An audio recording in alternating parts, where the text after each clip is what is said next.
दोस्तों, कभी कभी लगता है कि नेकी करने वाले को ही सबसे ज़्यादा दर्द मिलता है। लेकिन क्या हो अगर आपके हर अच्छे काम के पीछे कोई छुपी हुई योजना काम कर रही हो, जिसका पता आपको आखिर में चले। आज की कहानी आपकी सोच बदल देगी। ये कहानी है राजेश की, एक साधारण इंसान जिसकी जेब छोटी थी लेकिन दिल बहुत बड़ा। शहर की एक छोटी सी फोटोकॉपी की दुकान चलाता था। कमाई कम थी लेकिन नेकियां बहुत थी। कभी किसी बच्चे की कॉपी मुफ्त में निकाल देता, कभी किसी बुजुर्ग का फॉर्म भर देता। लोग उसका मजाक उड़ाते थे। राजेश नेकी से पेट नहीं भरता। राजेश बस मुस्कुरा देता, पेट बाद में भरूंगा, दिल अभी भर लेता हूँ। लेकिन एक दिन मुसीबत दरवाजे पर आ गई। सरकारी जांच में पता चला कि राजेश की दुकान के कुछ कागज अधूरे थे। नोटिस मिला, 2 हफ्तों में डॉक्यूमेंट पूरे नहीं हुए तो दुकान सील हो जाएगी। राजेश घबरा गया।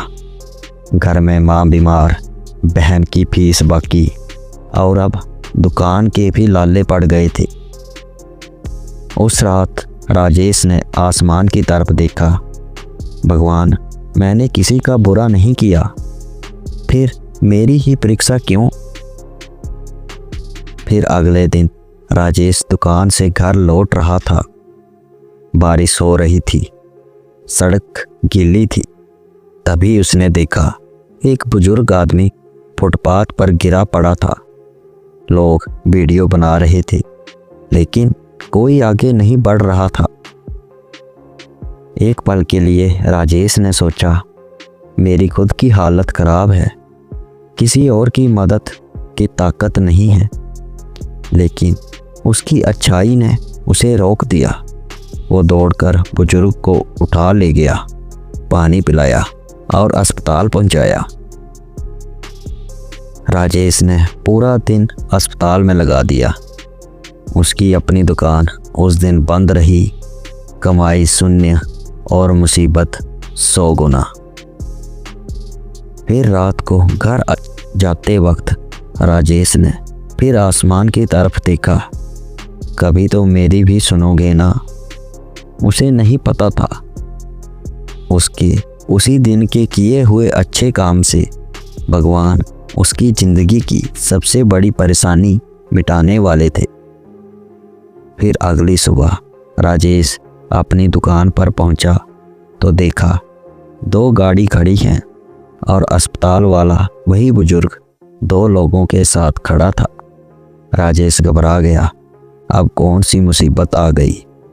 लेकिन बुजुर्ग मुस्कुराए, राजेश का हाथ पकड़ा और बोले, बेटा, अगर तू कल मुझे नहीं उठाता तो शायद मैं बचता ही नहीं।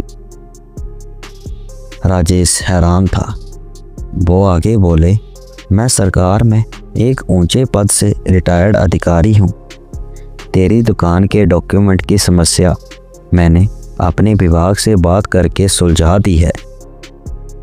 और फिर बुजुर्ग ने एक फाइल बढ़ाई, ये नया लाइसेंस और सरकारी सहायता स्कीम में तुम्हारा नाम भी जोड़ दिया है। राजेश के हाथ कांपने लगे, आंखें भर आईं। उसकी छोटी सी नेकी भगवान की बड़ी योजना का हिस्सा थी। बुजुर्ग ने उसके कंधे पर हाथ रखा, बेटा, भगवान देर से देता है पर देता बहुत सही है। अगर तू अपनी मुसीबत की वजह से मुझे सड़क पर छोड़ देता तो आज ये दिन नहीं आता। राजेश ने भावुक होकर कहा, मैंने तो सिर्फ इंसानियत निभाई थी, ये सब मैंने सोचा ही नहीं था। दुकान फिर से चल पड़ी। सरकारी लाइसेंस मिल गया और कमाई भी बढ़ी और माँ का इलाज भी शुरू हो गया। लोगों ने कहना बदल दिया, नेकी तो राजेश से सीखो। दोस्तों, इस कहानी का सार भी यही है कि नेकी कभी बेकार नहीं जाती। भले ही दुनिया देखे या ना देखे, भगवान हर अच्छे काम का हिसाब रखते हैं।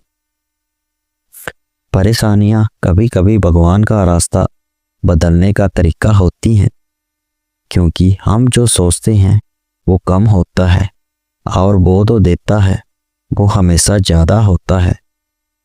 दोस्तों, अगर आपको ये कहानी अच्छी लगी तो वीडियो को लाइक करें, अपने परिवार दोस्तों के साथ शेयर करें और ऐसी ही और कहानियों के लिए इस चैनल को भी सब्सक्राइब करें।